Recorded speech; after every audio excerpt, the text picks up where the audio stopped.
Olá, amigos do canal Redemptoris Mater. Sejam muito bem-vindos.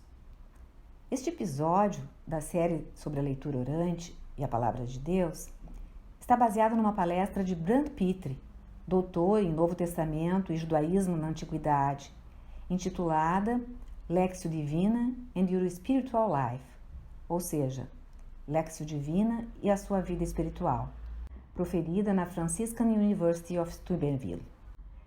Pitre comparou os passos da leitura orante com uma refeição, não um fast food, mas uma refeição requintada, e o fez da seguinte maneira: ler a palavra é colocar na boca o alimento preparado nessa refeição. Mastigar, quebrar o alimento na boca, dividi-lo é o entender, é o meditar a palavra. Engolir o alimento, sentir a sua suavidade, o corpo se preparando para agir, metabolizando os sucos gástricos, etc., para poder tirar o melhor que o alimento tem para lhe oferecer, é responder. É o orar a palavra, a orácio. Após uma refeição assim, a pessoa fica leve, feliz, vai se lembrar da refeição e tudo de bom que ocorreu nela. O alimento gostoso, bem preparado, a companhia da família que geralmente está presente na refeição. É o encontro, a contemplação da palavra. Por tudo isso, a leitura orante da palavra é um trabalho da pessoa inteira. Quando lemos a passagem da Sagrada Escritura, é como tomar o alimento e o levar à boca. O corpo já está agindo. Quando meditamos, é o intelecto que age. Quando oramos, respondendo, age a nossa vontade. E então, age Deus, o Senhor. Dá-se o encontro. Aliás, Ele sempre nos espera na sua palavra, continuamente. Espera que o busquemos lá para se manifestar a nós. Na conferência, Brant Pitre também faz um paralelo da leitura orante da palavra com a liturgia da missa, que é o lugar privilegiado do encontro com Deus. Na Santa Missa, temos as leituras do Antigo e do Novo Testamento. É a primeira fase da Lectio Divina, a leitura da palavra. Então segue-se a homilia. Na missa, ela funciona como a meditação da leitura orante. É preciso mastigar, quebrar, abrir a palavra para ser entendida. É o que o sacerdote procura fazer para o povo. A primeira parte da missa chamamos de mesa da palavra, e em resposta vem a segunda parte, com a oração eucarística, a orácio. É um momento em que o padre fala e o povo fala respondendo, lembrando todas as coisas boas que o Senhor já deu antes à humanidade, na história da salvação e na nossa história. Tudo que foi preparado pelo Antigo Testamento, cantado nos Salmos e cumprido em Jesus Cristo no Novo Testamento. É uma pena que muitas vezes nós nos distraímos aqui, quando deveríamos estar nos entregando mais profundamente à oração, agradecendo e pedindo. Finalmente, diz Pitre, na Sagrada Comunhão temos a contemplação. É o momento em que Deus age. Deus vem, o noivo vem, comungar com a sua noiva. Todo ele é o banquete nupcial do Cordeiro. No primeiro episódio, nós vimos a referência a Gênesis 28, na Constituição Dogmática Dei Verbum do Concílio Vaticano II. Nessa passagem, depois de ser abençoado pelo pai Isaac, em lugar de Esaú, Jacó empreendeu a viagem que ele lhe ordenara para buscar uma noiva. A Bíblia diz que ele chegou a um lugar e ali passou a noite, porque o sol já tinha se posto. Serviu-se como travesseiro de uma das pedras que ali se encontravam e dormiu naquele mesmo lugar. E teve um sonho. Viu uma escada que, se apoiando na terra, tocava com o cimo o céu, e anjos de Deus subiam e desciam pela escada. No alto estava o Senhor, que lhe dizia: Eu sou o Senhor, o Deus de Abraão, teu pai, e o Deus de Isaque. Darei a ti e a tua descendência a terra em que estás deitado. Tua posteridade será tão numerosa como os grãos de poeira no solo. Tu te estenderás para o ocidente e para o oriente, para o norte e para o meio-dia, e todas as famílias da terra serão benditas em ti e em tua posteridade. Estou contigo para te guardar onde quer que fores, e te reconduzirei a esta terra, e não te abandonarei sem ter cumprido o que prometi. Despertando do seu sono, Jacó exclamou: Em verdade, o Senhor está nesse lugar e eu não o sabia. E cheio de temor reverencial, ajuntou: quão terrível é esse lugar! É nada menos que a casa de Deus. É aqui a porta do céu. No dia seguinte, pela manhã, Jacó tomou a pedra sobre a qual repousara a cabeça e fez dela um altar, derramando óleo sobre ela. Deu o nome de Betel ao lugar, que antes se chamava Luz, dizendo que esse altar será uma casa de Deus, pois Betel é uma palavra formada das palavras El, que é Deus, e Bet, que é casa. A escada de Jacó sempre foi entendida na igreja como ligada à oração. Jacó lutou com os anjos no seu sonho. É o combate da meditação e da oração. Naquele lugar em que ele resolveu dormir naquele dia, e onde sonhou com a escada e os anjos subindo e descendo, ele repousou e encontrou Deus, tanto que deu o nome ao lugar de Betel, casa de Deus.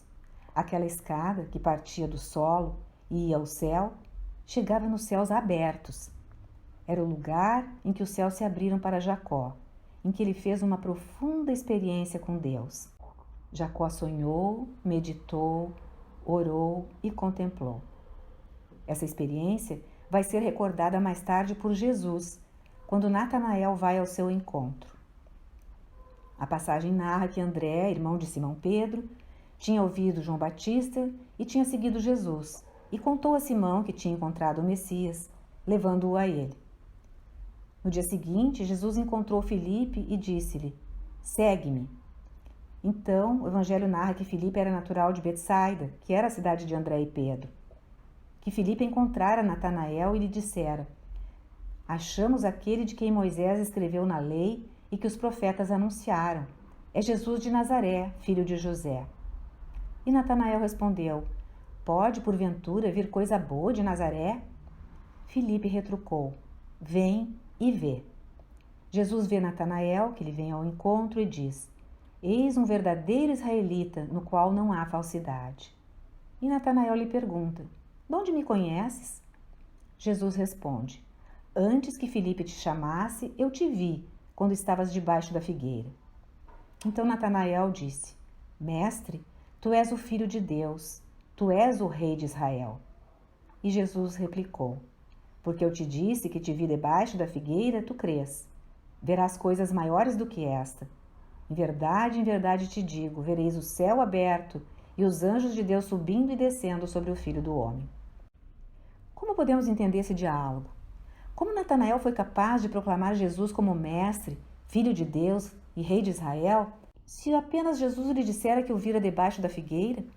Parece que nos escapa algo, não é verdade? Mas se procurarmos no Antigo Testamento e no judaísmo daquele tempo, há alguns elementos que podemos considerar. Primeiro, Nazaré quer dizer broto, ramo. Isaías disse que nascerá um broto de Jessé, que será o Messias, no capítulo 11 do seu livro. Naquele tempo, o ramo de Jessé, posto como estandarte para os povos, será procurado pelas nações e gloriosa será a sua morada. Segundo, Natanael perguntou se podia vir alguma coisa boa de Nazaré. Sim, viria aquele que iria realizar essa profecia de Isaías. Terceiro, Jesus diz a Natanael que ele é um verdadeiro israelita, no qual não há falsidade. Isso faz lembrar Jacó, no qual houvera falsidade. Jacó ludibriara o seu pai, velho e cego, vestindo uma roupa de pelos para parecer-se com seu irmão Esaú, que era o primogênito, e a quem Isaque iria dar a sua bênção. E bênção na Bíblia não se limitava às palavras declaradas, mas algo que realmente se realiza. Esaú antes vendera essa bênção do primogênito por um prato de guisado, e Jacó agora ludibria o pai. Mas Jesus diz a Natanael que ele é um verdadeiro israelita. Quarto, a figueira, na tradição israelita, era a maioria das árvores do Gênesis. Adão fez tangas de folhas de figueira quando sentiu vergonha por ter pecado, e os israelitas costumavam meditar a palavra de Deus embaixo das figueiras, com a sua grande sombra tão aprazível. Quinto elemento.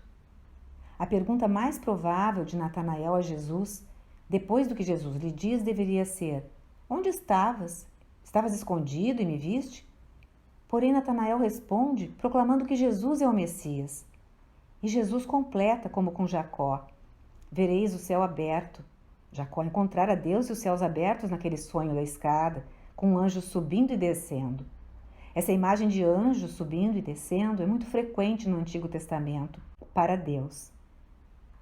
Jesus está mostrando a Natanael que ele, Jesus, é essa porta, essa escada para os céus abertos, que ele é a casa de Deus na terra, como Betel para Jacó. Ele é o templo verdadeiro, onde os homens encontrarão a Deus. Daí o reconhecimento de Jesus como Messias que Natanael faz. Mas façamos agora a ligação dessa última leitura com a leitura orante. Natanael, um bom judeu, um verdadeiro israelita, conhecia a palavra de Deus, rezava e meditava a palavra de Deus, provavelmente embaixo da figueira. Aqui os 2 primeiros passos, leitura e meditação. Natanael quis ver aquele homem nazareno de quem Filipe lhe falou. Pediu para que o levasse até ele. Oração. E isso tudo preparou seu coração para que, quando encontrou Jesus e diante das palavras de Jesus, evocando o sonho de Jacó, pudesse reconhecer nele o Messias, realizasse o verdadeiro encontro, o único que revela, que toca o coração.